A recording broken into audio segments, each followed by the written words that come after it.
Paz do Senhor, meus irmãos, tudo bem? Mais uma lição aí de Escola Bíblica Dominical Betel, né? Lição de número 10. Estamos iniciando mais uma lição. Nós estamos falando sobre os profetas menores, certo? Hoje nós vamos falar sobre Sofonias. O fim está próximo, ok? Para você, professor, para você, aluno, muito bem-vindo ao nosso canal. Se inscreva, curta, compartilhe esse vídeo. Você que tem vontade de estar aprendendo essa lição presencialmente, procure uma Assembleia de Deus Ministério Madureira, mais próxima da sua casa, né, mais perto aí da sua casa, da sua residência, para você estar sendo alimentado por esse conteúdo na Escola Bíblica Dominical, tá bom? Sofonias, o fim está próximo. Nós vamos analisar hoje, né, a vida desse profeta, a mensagem, o cunho da mensagem desse profeta, tá ok? São subsídios, são pontos, tá? São pontos que a gente vai analisar aqui para que você possa estar por dentro dessa lição. Sofonias, o fim está próximo. O texto áureo é: naquele dia se dirá a Jerusalém: não temas, ó Sião, não se enfraqueçam as tuas mãos. Sofonias 3,16. Verdade aplicada. É preciso vigiar, orar e permanecer fiel, pois o Senhor Deus não está indiferente à iniquidade, que se multiplica. O dia do Senhor virá. Então nós vamos analisar esse dia do Senhor, nós vamos analisar a mensagem de Sofonias pertinente, nós vamos analisar tudo isso aí que está inserido aqui no contexto de Sofonias. Nós vamos aprender hoje um pouco mais sobre Sofonias. Olha só, nós temos 3 objetivos: apresentar o cenário, tá? Que é muito importante analisar o cenário da história de Sofonias. 2, apresentar justamente a mensagem, a ira de Deus, principalmente a Jerusalém, um outro aspecto, um outro ângulo da ira, que eu vou estar abordando aqui. E também trazer lições sobre os dias de hoje, sobre o que nós aprendemos, o que nós extraímos para os dias de hoje. Logicamente que ao longo da lição nós vamos trazer isso também, então a gente já vai estar trabalhando essas aplicações contemporâneas, tá? Sofonias 1, ele vai falar do versículo 1 até o versículo 4, ele vai dizer assim: palavra do Senhor vinda a Sofonias, filho de Cusi, filho de Gedalias, filho de Amarias, filho de Ezequias, nos dias de Josias, filho de Amon, rei de Judá. Inteiramente consumirei tudo sobre a face da terra, diz o Senhor. Arrebatarei os homens e os animais, consumirei as aves do céu e os peixes do mar, e os tropeços com os ímpios, e exterminarei os homens de cima da terra, disse o Senhor. E estenderei a minha mão contra Judá e contra todos os habitantes de Jerusalém, e exterminarei deste lugar o resto de Baal e o nome dos quemarins com os sacerdotes. Tá ok? Esse é o texto utilizado, texto de referência utilizado aqui para a gente abrir a lição. A introdução da lição ela vai dizer o seguinte: Sofonias pregou a necessidade de buscar ao Senhor, tendo em vista iminente juízo de Deus sobre o pecado, mas também transmitiu esperança de redenção e salvação para os remanescentes fiéis. Então nós vamos analisar também, pertinente analisarmos o ponto da redenção, né? A ira de Deus, mas também a redenção, os remanescentes, enfim. Nós vamos analisar aqui, nós vamos colocar no lugar aqui para você estar situado, para você aprender um pouco mais sobre, né, Sofonias. Então vamos lá. Ponto 1, né, tópico 1, ele diz o seguinte: o cenário da mensagem do profeta Sofonias. Nós vamos entender o cenário, o contexto, né, algumas coisas que não tem muitas coisas sobre o profeta Sofonias, né, como a gente vê sobre os outros profetas, e parece que a mensagem é a mesma, né? Todas as vezes parece, mas Judá tá em pecado, Judá tá definhando em declínio espiritual, enfim, sim. Mas nós temos que analisar os teores das mensagens, certo? Em cada mensagem tem um teor, em cada mensagem tem uma ótica. E nós precisamos analisar essa ótica, ainda que o pecado é o mesmo, porque na verdade os pecados são os mesmos desde quando começaram a pecar, desde quando o homem começou a pecar. Os pecados vêm né, na verdade aumentando a sua de forma gradativa, mas os pecados cometidos praticamente são os mesmos. Os homens sempre caem nos mesmos erros, os homens sempre caem nos mesmos pecados, porém nós temos que analisar o teor da mensagem, a ótica da mensagem, o período em que se insere as consequências, certo? E nós vamos analisar tudo isso aqui, tá bom? Então olha só, ele vai falar assim que Sofonias profetizou nos dias de Josias. Então Sofonias, ele é um profeta que não tem contemporaneidade, ou seja, ele não é contemporâneo de outro profeta. Pelo menos os estudiosos não analisam ele como contemporâneo. Eles vão dizer que depois de Sofonias, provavelmente 6 anos, 7 anos antes de sua morte ou antes de seu ministério findar, na verdade Jeremias já havia sido levantado aí, né? Jeremias então é depois de Sofonias. E o rei Josias é um dos reis que trabalhou essa limpeza, essa purificação, né, desses deuses, das imoralidades, de toda a apostasia de Israel. Foi um rei que ele trabalhou justamente a quebra dos altares, um rei que tentou restaurar, né, na verdade, a espiritualidade de Israel, a vida com Deus de Israel, ali de Judá, né, em Jerusalém. Então nós precisamos ter essa noção. Então o rei Josias, o período em que o Sofonias está profetizando é o período em que o rei Josias está estabelecido, tá bom? Então olha só, ele vai continuar. Ou seja, o que havia ali no meio de Judá? Né? Porque os reis anteriores, certo? Que no período de Manassés e Amon, né? Que é o contexto antes de Josias reinar, a Judá vivia uma injustiça social, como nós já conhecemos, injustiças, corrupções, declínio espiritual, apostasia, idolatria, vivia muitas coisas, né? Então Josias, ele chega em um período do seu reinado, ele vai estabelecer justamente essa quebra de altares, né? E vai restabelecer aí a espiritualidade, a forma espiritual, a leitura das leis. Então isso vai sendo estabelecido no reino de Josias, e Sofonias, ele é levantado justamente dentro desse contexto, tá? Dentro desse contexto. E aí nós vamos aplicar só 1.1, conhecendo um pouco mais o profeta. O nome Sofonias significa Yahvé escondeu ou ocultou para proteger, né? Tem estudiosos que chamam Sofonias de Jeová ocultou, né? Ou seja, aquele que ocultou, Jeová ocultou, né? Ou ele escondeu. Eles até citam, a revista cita Salmos 27:5, porque no dia da adversidade me esconderá no seu pavilhão, no oculto do seu tabernáculo me esconderá, por-me sobre uma rocha. Muitos estudiosos vão dizer sobre o nome de Sofonias, por ele ter sido escondido em um período de guerra, em um período de invasão, né, e o Senhor ele ter protegido, ter guardado a vida de Sofonias. Então talvez esse nome esteja relacionado. Mas também, como nós analisamos aqui, que os nomes dos profetas estão também relacionados à mensagem que eles trazem, certo?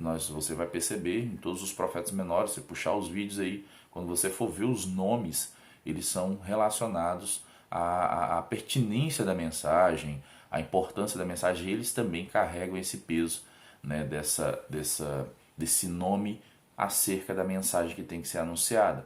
E você vai perceber sobre aquele o Senhor que esconde. Nós vamos analisar muitos aspectos aqui da ira de Deus, e nós vamos trabalhar justamente porque a ira é um atributo, certo? A ira não é um momento que Deus ficou irado e ele quis ali castigar alguém ou aplicar algum tipo de sentença. Não, a ira é um atributo de Deus. A ira faz parte da característica de Deus. Então, isso aí a gente vai analisar aqui para a gente poder entender por que Sofonias, ele é aquele que tem o nome Jeová esconde, tá? Nós vamos analisar isso aqui.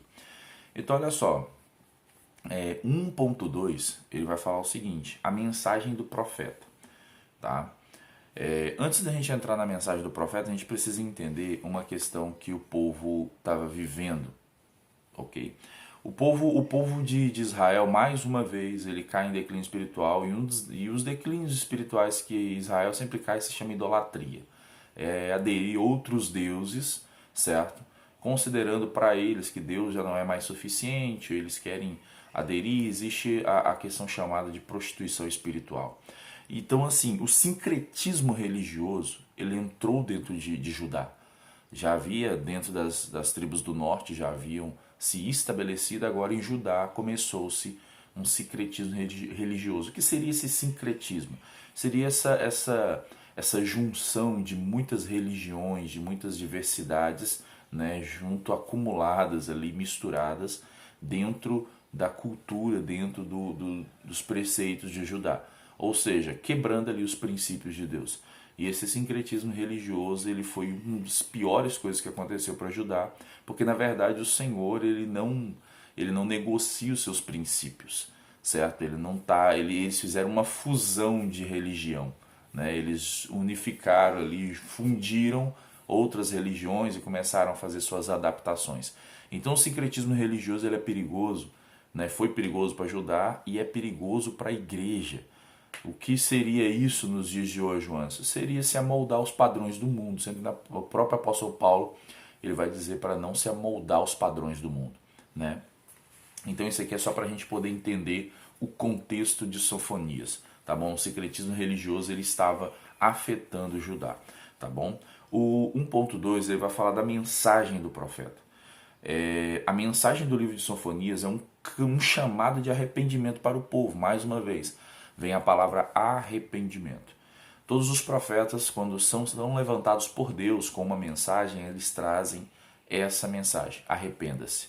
Ou seja, muda-se de rumo, né? Porque o arrependimento é reconhecimento do erro, reconhecimento da falha, né? Da parte daqueles que estão errando, para que neles possam gerar uma mudança de rumo, a conversão. Então, ou seja, vocês precisam entender que vocês estão errando, vocês estão como os errados.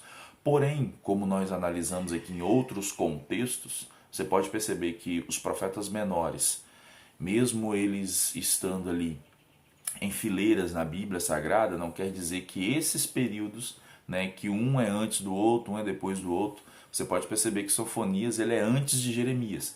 E quando nós falamos de Abacuque, Jeremias já profetizava e depois de Jeremias foi Abacuque. Então, ou seja, Sofonias ele está um pouco à frente dos livros de Jeremias e Abacuque, porém ele foi antes dos dois.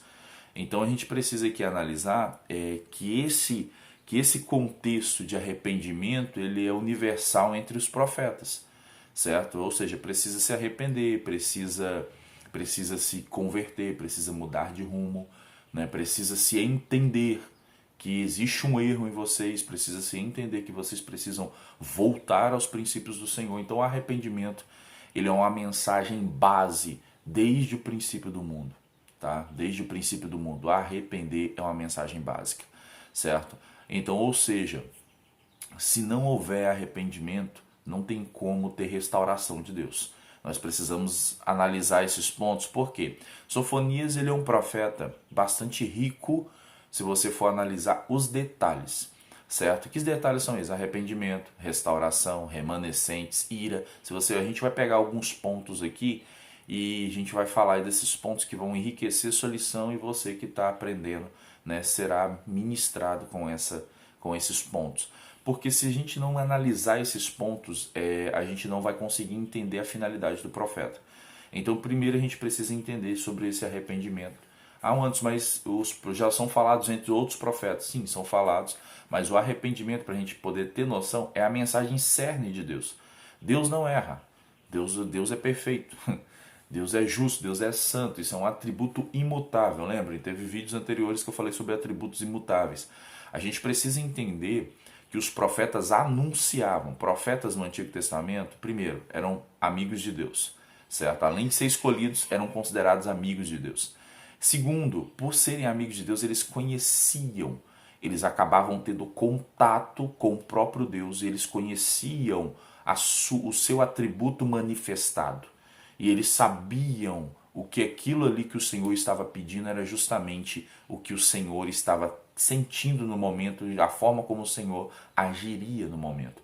Então, quando eles falam de arrependimento, eles estão com total ciência de que o povo errou.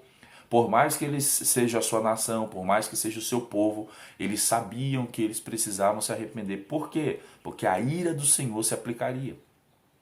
O Senhor é justo, o Senhor é verdadeiro, o Senhor é santo, certo? O Senhor, ele também aplica ira, o Senhor aplica juízo. Então, eles precisavam saber. Então, os profetas conheciam Deus. Então, os profetas, eles vinham com essa mensagem. Eles sabiam que o povo errava, o povo estava errado.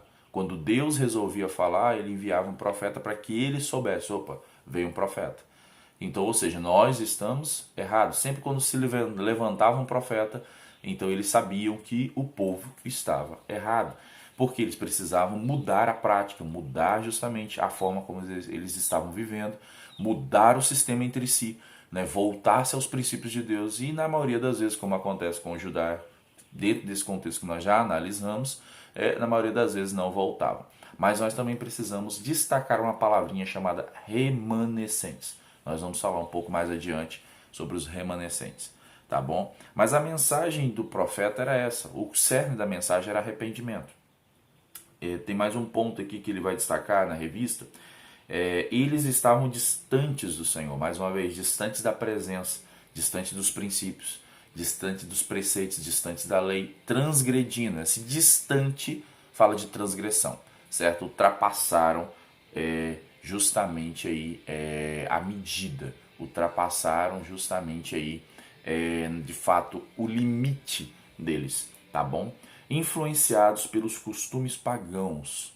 Olha só, isso atingia não somente a religião, mas também o estilo de vida daquele povo. Então, isso, o que a gente está falando? Ele está falando do sincretismo. Eles haviam se misturado, eles haviam misturado os preceitos de Deus, eles haviam misturado todo o seu pecado, toda a sua devoção a Baal, que na verdade aí você vai ver Baal, Moloque, entre outros, tá? Que já estabeleceram, se tornaram inseridos ali no meio do povo de Judá, da tribo de Judá, né? Da nação do sul, né? Da nação do sul, que é Judá. Então nós começamos a analisar que começou a se misturar. E justamente esse sincretismo, justamente esses costumes pagãos, eles começaram a se enraizar. Então Sofonias ele vem com essa mensagem: arrependam-se, né? Larguem os seus deuses, larguem esse paganismo, largue esse sincretismo, certo? Largue de fato tudo isso que vocês escolheram, vocês trouxeram. Ou seja, não foi o Senhor quem colocou no meio de vocês, foram vocês quem escolheram estar nesse meio.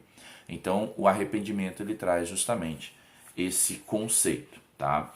Então vamos lá, vamos pular para 1.3, a justiça e esperança. Apesar de uma profecia com duras palavras direcionadas ao povo e à sua liderança, havia nas palavras de Sofonias também um anúncio de esperança e justiça. Olha só, o cativeiro babilônico traria dor e sofrimento ao reino de Judá, que não atentou para as mensagens que os profetas, não que somente Sofonias, mas que os profetas, né, trouxeram, chamando ao arrependimento. Então olha só, Deus tinha promessa de restauração, Deus tinha promessas de esperança, mas Deus ele não cumpriria, ele não faria, certo? Naquele momento ali com Judá, se eles não se arrependessem. Deus ele trabalharia a purificação. Nós vamos entrar na ira, sobre a questão da ira no tópico 2. Então o que está acontecendo aqui? Eles não queriam se arrepender, eles não ouviam profeta nenhum, nem Sofonias, nem os que eram antes de Sofonias e nem os que eram depois de Sofonias.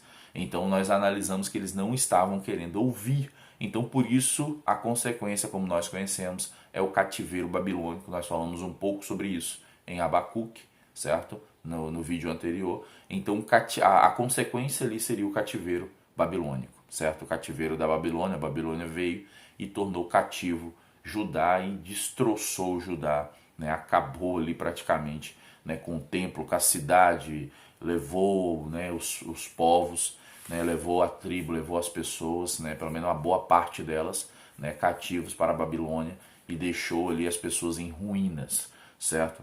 Então nós vamos analisar isso aqui, por quê? Pela falta de ouvir, não querer. Uma coisa vale frisar isso aqui, todas as vezes que o Senhor ele quer tratar com um povo, seja igreja, seja nação, ou até mesmo no contexto que nós estamos, que é o contexto dos profetas, relacionado a Israel, relacionado a Judá, né, o povo de Deus, o Senhor levanta um profeta, o Senhor levanta uma mensagem, o Senhor trabalha arrependimento. Não ouvindo, aí vem a consequência dessa omissão ou dessa rejeição à mensagem, ou desse endurecimento ou desse declínio espiritual relacionado ao arrependimento. Então aí vem as consequências, é onde a gente vai entrar no tópico 2 sobre a ira de Deus. Então nós fechamos esse tópico 1 aqui com o cenário, e isso tudo que nós falamos aqui é o cenário, tá? Que se encontra o povo de Judá, tá bom? Esse é o cenário. Cenário de sincretismo religioso, cenário de idolatria, cenário de injustiça, sabe? Aquele mesmo cenário que a gente analisa, esse mesmo cenário, tá bom? Então vamos lá. Tópico 2, a ira de Deus sobre Jerusalém. Nós vamos analisar essa ira de uma maneira, de dois aspectos, tá? De dois aspectos. Eu preciso da sua atenção nesse momento sobre esses aspectos.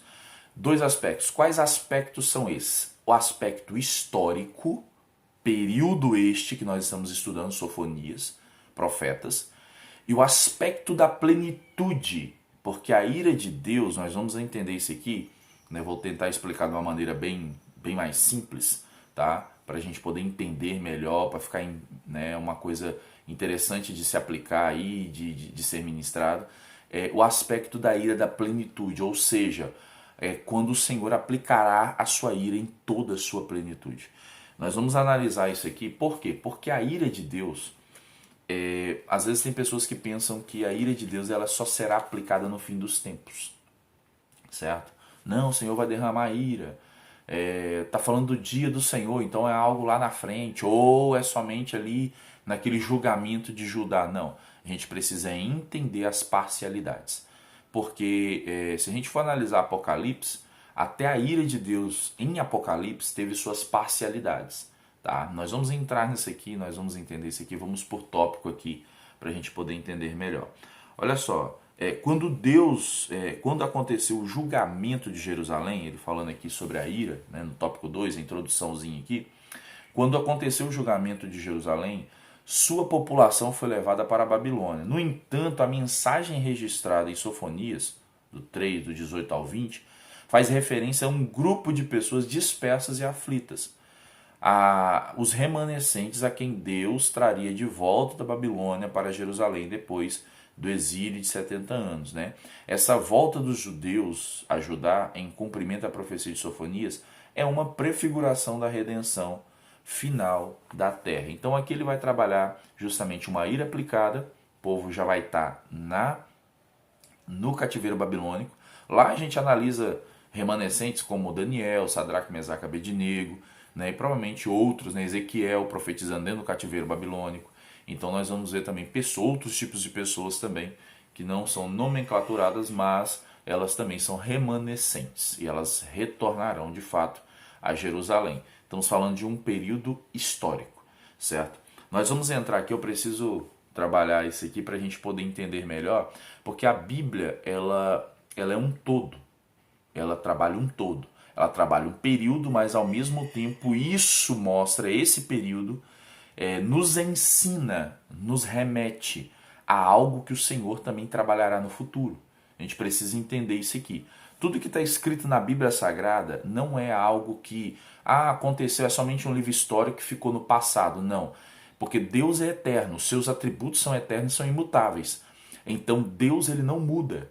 Então ele não muda os seus preceitos, ele não muda sua forma de agir, certo? Ainda que ele haja de infinitas maneiras, mas ele não muda os seus preceitos e os seus princípios, ok? Então ele vai se comportar da mesma maneira com aqueles que não se arrependem, ele vai se comportar da mesma maneira com aqueles que praticam as mesmas coisas que Israel praticava, né? Judá praticava. Então a gente precisa entender que o Senhor ele não ficou com o seu manifestar do passado lá no passado. Aí porque muita gente vai caracterizar Deus, não, Deus é amor. Sim, amor é um dos atributos de Deus, certo?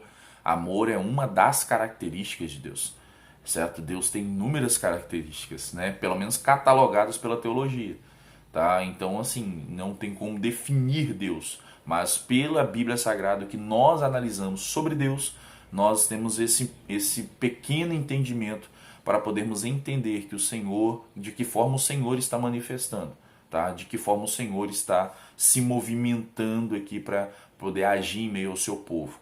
Então, olha só, o 2.1 ele fala da ira de Deus. O 2.1 ele trabalha a ira. O dia da ira do Senhor, Sofonias 1, do 14 ao 17, ele fala sobre isso. Sugere um tempo sombrio, com as palavras indignação, angústia, desolação, escuridade e trevas. O dia da ira do Senhor, ele vai se aplicar em Judá. Nós vamos ver que esse cativeiro que Judá está vivendo na Babilônia, ou viverá dentro do contexto de Sofonias, ainda viverá para nós, percebemos que viveu, ele vai caracterizar um momento sombrio, certo? Um momento de escuridão, um momento de treva, um momento de angústia, aflição, certo? Isso foi o aplicar da ira de Deus. Agora, eu preciso trabalhar aqui dois conceitos, dois aspectos. John Piper até mesmo ele trabalha os aspectos da ira de Deus, né? Ele trabalha muito isso lá em Romanos, mas eu vou trazer dois aspectos aqui para a gente poder entender melhor sobre esses aspectos da ira. O que está acontecendo aqui nesse período histórico é o aplicar da ira de Deus em um período, em um determinado momento. Deus, a ira é um atributo imutável de Deus. Mas o que é ira? A ira é uma raiva acumulada, a ira é uma forma irritada de Deus trabalhar. A ira, ela é a resposta justamente de purificação àqueles que não ouvem a mensagem profética.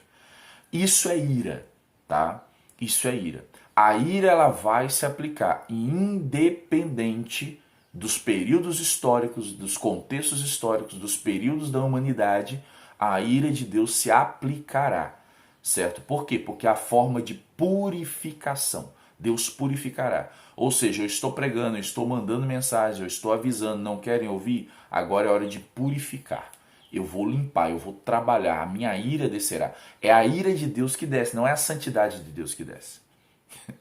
Né? Tem muitas, ainda que, né, isso não mude, mas o que se manifesta, vamos usar essa palavra manifesta, o que se manifesta se chama ira. A ira é uma forma de purificar aqueles que endureceram o coração para o Senhor, daqueles que se voltaram contra o Senhor, daqueles que não quiseram se arrepender, daqueles que não quiseram ter uma vida com Deus, daqueles que não quiseram aceitar a sua mensagem. E justamente a ira é para esses. É por isso que em Tessalonicenses ele fala que vocês não foram destinados à ira, certo? Tessalonicenses fala disso antes de falar de arrebatamento. Vocês não foram destinados à ira. A intenção de Deus não é aplicar a ira sobre os santos, sobre aqueles que ouvem. Aí entra a palavra remanescente. E a gente precisa entender isso aqui, porque senão fica algo muito vago e fica algo muito repetitivo, mas a gente precisa entender esses conceitos. Porque a ira de Deus, ela se aplica, ela está a todo momento, certo? A todo momento. Ainda que Judá não estaria sendo punido ou purificada pela ira, porque na verdade a ira vem aonde o pecado sobressai, né? É por isso que quando Paulo escreve aos Romanos dizendo assim, aonde abundou o pecado, Deus não aplicou ira. Primeiro ele trabalhou o quê? Graça. Ele superabundou a graça. Então, ou seja, a graça é uma forma de redenção, certo? A graça, a palavra graça, favor imerecido, é a manifestação da redenção. Por isso que quando a gente leu essa introduçãozinha aqui, ele falou sobre a redenção, sobre remanescentes. Ou seja, dentro do contexto aonde Sofonias pregou, onde Sofonias mandou, onde Deus mandou falar sobre arrependimento, teve pessoas que se arrependeram, teve pessoas que permaneceram fiéis, teve pessoas que aceitaram o modo de redenção do Senhor. Então essas pessoas, elas estavam, ainda que elas passassem pelo crivo, né, da aflição, ainda que elas passassem pelo momento da angústia, elas estariam sendo preservadas. Por isso o nome Sofonias. Deus, Jeová, ocultou. Jeová escondeu. Mas escondeu quem? Escondeu aqueles que foram remidos. Aí entra aquela questão, se a gente for pegar todo o contexto histórico, todo o pano de fundo histórico, a gente analisar lá o êxodo de Israel, quando ele fala, vá lá, mata um bezerro, né, um novilho, ou seja, sem manchas, sem defeitos, passe o sangue nos umbrais da porta das janelas, quando o espírito da morte passar, ele vendo esse sangue, ele não entrará. Ou seja, ele escondeu no sangue inocente, ele escondeu essas pessoas. Então o Sofonias ele está falando o seguinte: a ira de Deus virá e ela não vai ser como se diz, uma opção. Ela vai se aplicar, porque na verdade a iniquidade, a transgressão de Judá encheu-se um cálice. Entenda-se, a Bíblia vai trabalhar sobre essa questão do cálice. Não vou entrar nela aqui, depois você pesquisa. A Bíblia trabalha sobre a questão do cálice. Os nossos pecados, eles têm um limite. Então chega-se esse limite, aplica-se a ira. Então a ira vem para poder purificar. A ira vem para poder sanar. Ou seja, não quis o arrependimento, receberá a ira. E a ira é o quê? Para purificar, para que esses pecados não se alastrem da maneira que estão se alastrando. Porque na verdade a terra é do Senhor e toda a sua plenitude. O próprio salmista fala, a terra e os habitantes da terra são dele. Então ele, ninguém menos do que ele, vai purificar o que ele mesmo criou. Então a ira é um instrumento de Deus, tá? A ira é um instrumento de Deus para poder ele trabalhar o povo, certo? Para poder ele trabalhar o povo. A ira é um instrumento de Deus para que ele possa justamente trabalhar o povo, certo? Purificar o povo. Agora, nós precisamos entender que a ira não somente é um período, certo? Não somente é um período que vai justamente trabalhar o período histórico, mas a ira de Deus é um período que vai trabalhar, né, que vai justamente aí trabalhar todo o cenário, né, da trajetória humana. Se a gente for ver Apocalipse você vai ver que a ira de Deus, né, a ira de Deus ela vai ser aplicada. E você vai ver ali de formas parciais, né, os cálices, você vai ver ali, você vai ver a questão das trombetas, você vai ver a questão dos selos, você vai ver essas questões que vão se desencadeando. Aí eu preciso trabalhar essa questão da ira. O que essa ira que ela tem dois aspectos? Por quê? O primeiro aspecto que está se aplicando a Judá é o aspecto de período, de tempo, certo? Não é de um dia, não é de um mês, não é de uma hora, é de um tempo, é de um período. Então a ira de Deus ela se aplica em diversos períodos. Você pode perceber na Bíblia Sagrada que em diversos períodos a ira de Deus tem se aplicado. Mas ela se aplica não na sua totalidade, ela se aplica na sua parcialidade. Agora, quando você lê o livro de Apocalipse, você percebe que Deus ele começa a derramar a sua ira. Esse será uma dispensação. O que são dispensações? São períodos inteiros aonde aquela manifestação do atributo de Deus, da característica de Deus, ela é visível na sua plenitude. Segundo os teólogos, nós vivemos na dispensação da graça, ou seja, onde a graça ela é manifesta na sua plenitude. Cristo se revelou, nós sabemos quem é o Cristo, Hebreus fala que ele é a própria expressão exata de Deus, então nós sabemos disso. Agora, vai chegar um momento que esse período de graça, e essa dispensação, esse tempo, ele se encerrará e iniciará um período de plenitude. O que fala-se, o que é plenitude? É um período, é um tempo completo, certo? É um tempo completo. Então, ou seja, um tempo completo de ira, ele se manifestará sobre a raça humana, sobre a terra, e essa ira de Deus ela se desencadeará de maneira completa. Assim como Deus completou a redenção, ele completará a sua purificação. Entendeu? Então esse período ele vai existir. Então a gente precisa entender que o que foi aplicado em Judá é uma ira parcial, não é uma ira total. Porque quando a gente fala de ira, as pessoas, Deus foi lá e aplicou sua ira, pronto, agora ele vai ficar tranquilo aí uns 100 anos, uns 1000 anos. Não, a ira de Deus ela é aplicada parcialmente todos os dias. Porque todos os dias ele purifica uma nação, ele purifica um povo, ele purifica, né, uma cidade. Deus ele vai trabalhando a sua ira. Porque na verdade a sua ira é uma resposta aos pecados daquele povo. E na maioria das vezes as pessoas vêm questionar Deus, mas por que daquilo? Deus, se Deus era tão bom, porque ele permitiu isso? Mas elas não conseguem enxergar o pecado, elas não conseguem ouvir o profeta, elas não conseguem ouvir a mensagem e elas reclamam da ira. Mas a ira de Deus não depende de nós. Ele não depende da nossa opinião, ele não depende do que a gente está falando, ele não depende do que a gente fala, certo? Para ele aplicar a sua ira. Agora, existe um ponto interessante da gente analisar quando Deus derrama a sua ira sobre Sodoma e Gomorra. Abraão conversando com Deus pode, tendo um justo, né? Ele vai tendo essa conversa com Deus, você tendo um justo ali, o Senhor aplicar a sua ira, ele fala, não, mas até mesmo por causa de um justo eu posso poupar. Mas quando esse justo sai, o Senhor ele derrama a sua ira totalmente, ele extermina Sodoma e Gomorra. Essa passagem, esse pano de fundo dessa aplicação da ira de Deus a Sodoma e Gomorra, ela tem muito a ver com o arrebatamento, ela tem muito a ver com a forma da aplicação da ira de Deus na sua plenitude no fim dos tempos.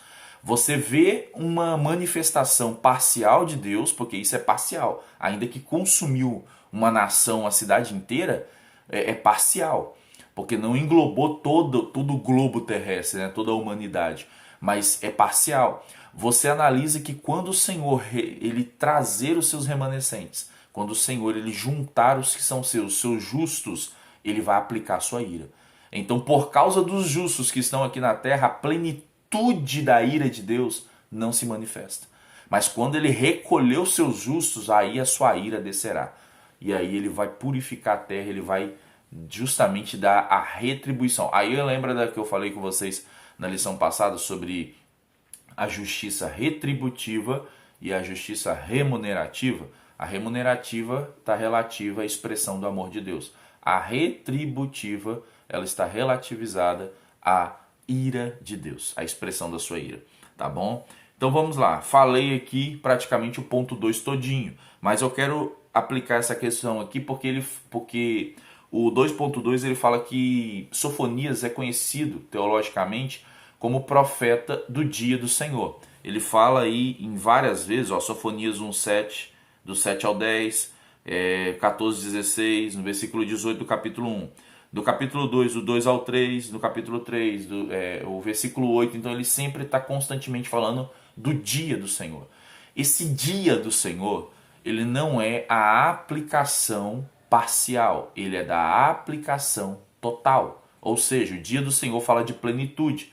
Mas não foi somente por causa da plenitude que ainda não se cumpriu que o Senhor não aplicou a ira a Judá nesse momento, nesse contexto. Não é porque ainda não se cumpriu a plenitude da ira de Deus que ele não pode aplicar uma ira sobre o Brasil. Não quer dizer que não aconteceu o do dia do Senhor, da plenitude da sua ira, dele purificar e de punir os pecados, ou os pecadores que não quiseram se arrepender, que ele não aplicará a sua justiça, sua ira, né, retributiva, sua justiça retributiva em uma outra nação. Então o Senhor ele manifesta a sua ira no tempo que ele quiser, porque ele purifica a terra, certo? A ira é uma forma de purificação, ou seja, a purificação daqueles que não querem viver com Deus, porque a purificação daqueles que querem estar com Deus se chama redenção, certo? Redenção. E é um ponto que nós precisamos entrar, que é o 2.3, que ele fala da restauração. Aí a gente vai falar dos remanescentes. E para esses remanescentes existe uma recompensa. Os remanescentes nada mais, nada menos são os fiéis, tá? Nós vamos ver até mesmo isso aí em Apocalipse capítulo 7, né? Ele fala dos 144 mil, ele fala da grande multidão ali, ele começa a separar os seus fiéis dentro da grande tribulação. Olha só, a gente vai entrando aqui já falando da grande tribulação. A grande tribulação é um período da ira na plenitude de Deus, tá? A grande tribulação, se toda a ira que você percebeu na terra, ou você tem visto, né, em noticiários de Deus se manifestada, não se compara à ira de Deus na grande tribulação. Aquilo será muito maior. Por isso que Jesus fala no Mateus 24, que ele fala que grande dia, esse dia, igual a outros nunca houve e nem haverá. Certo? Então, ou seja, será o pior de toda a história. Por mais que a gente leia a Bíblia, por mais que eu estou falando com vocês aqui, que o cativeiro foi um período sombrio para Judá, eles estavam inseridos, né, totalmente ali entrados, raizados ali no erro, no sincretismo, né, na idolatria, na injustiça, enfim, muitas outras coisas. E o Senhor aplicou a ira, entregando eles ao cativeiro babilônico. Isso nem se compara com o dia do Senhor. Então ele fala justamente sobre a restauração de Jerusalém. Ah, mas Jerusalém foi restaurada em Neemias. Sim, ele fala dessa restauração de uma forma física, de uma forma nacional, em questão de nação, certo? E possivelmente uma forma espiritual, né, que a gente vai analisar aqui depois também. Consegue-se, mesmo ele se recuperando do cativeiro babilônico, segue-se nos tempos de Jesus ele sendo cativo de Roma, certo? Mas o que ele está falando, o que ele está remetindo é uma restauração no milênio. É uma restauração no seu reino de paz, certo? Então você percebe-se que o Senhor age nos diversos períodos da história, mas ao mesmo tempo ele remete ao seu plano original, ao seu plano final. Então a gente precisa entender esse pano de fundo da ira, tá? O Senhor aplica a sua ira a qualquer momento, mas a plenitude, o completar da sua ira, por isso que Colossenses fala que nós não fomos destinados à ira. Ou seja, quando fala nós não fomos destinados à ira, ele não está falando da ira que o Senhor aplica de forma parcial ao longo dos períodos da história humana, mas ele está falando da ira que o Senhor aplica, e aplicará, na verdade, de uma forma completa, ok? Então é sobre isso. Eu precisava explicar isso aqui sobre a ira porque às vezes tem muitos conceitos errôneos sobre ira, ou na verdade algumas pessoas que não conseguem entender a ira. Deus aplica a ira sim. Ah, mas um Deus de amor? Sim, é um Deus de amor. Mas não é um Deus inconsciente. E detalhe, Sofonias ainda escreve que a ira do Senhor é justa. Ou seja, ele é justo em tudo. Tanto que todas as vezes em Apocalipse que você vê os desencadear da ira de Deus, selos, trombetas e taças, são 7 selos, 7 trombetas, 7 taças. Que esses 7 eles simbolizam a perfeição. Ou seja, até no aplicar da ira, Deus aplica a sua perfeição. A sua justiça é reta, seu juízo é perfeito. Tá bom? Para a gente finalizar aqui, o ponto 3. O ponto 3 ele vai falar das injustiças, certo? Que aí vai falar das questões aplicadas no dia a dia. Quantas injustiças não vemos no dia a dia, certo? Então olha só, um ponto aqui para a gente frisar aqui do 3.1, mesmo Sofonias fazendo parte da classe mais alta de Judá, sendo profeta, ele não pecou. Ele não se conformou com o sistema, ele não, na verdade, se corrompeu com o sistema. E eu tenho aqui 2 frases de 2 grandes heróis da fé. Santidade é estar na lama, mesmo estando na lama, mas não sujar as vestes. Quem disse isso foi Spurgeon. Ou seja, você pode estar num lugar profetizando para um lugar que está caído, uma pessoa ou um ambiente, mas é possível você ser luz nesse ambiente sem se corromper. É o que Sofonias estava fazendo. E temos outra aqui também, conversão é tirar você do mundo. Santidade é tirar o mundo de você, certo? Então, não sei quem escreveu, foi John Wesley. Então, olha só, a gente precisa entender esse conceito de santidade, como o Senhor quer que nós andemos. Mesmo numa nação decaída como Judá, mesmo no mundo caído como é o nosso, que está nesse momento, sempre esteve, existe uma possibilidade de vivermos, existe a possibilidade de vivermos em santidade. de vivermos agradando ao Senhor. Tá bom? Então olha só, para a gente poder terminar, esperança em dias sombrios, mesmo em momentos difíceis. Eu sei que Judá estava passando e passaria momentos difíceis no cativeiro, mas havia uma esperança de retorno a Jerusalém.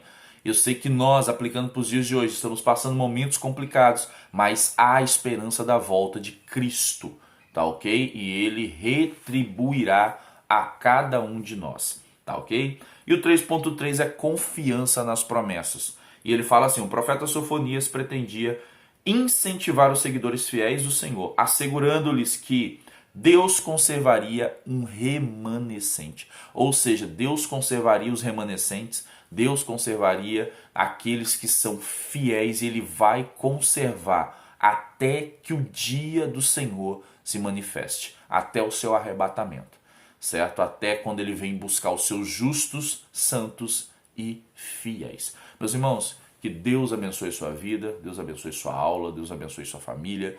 Isso aí é mais um vídeo, tá? Que Deus continue te abençoando poderosamente.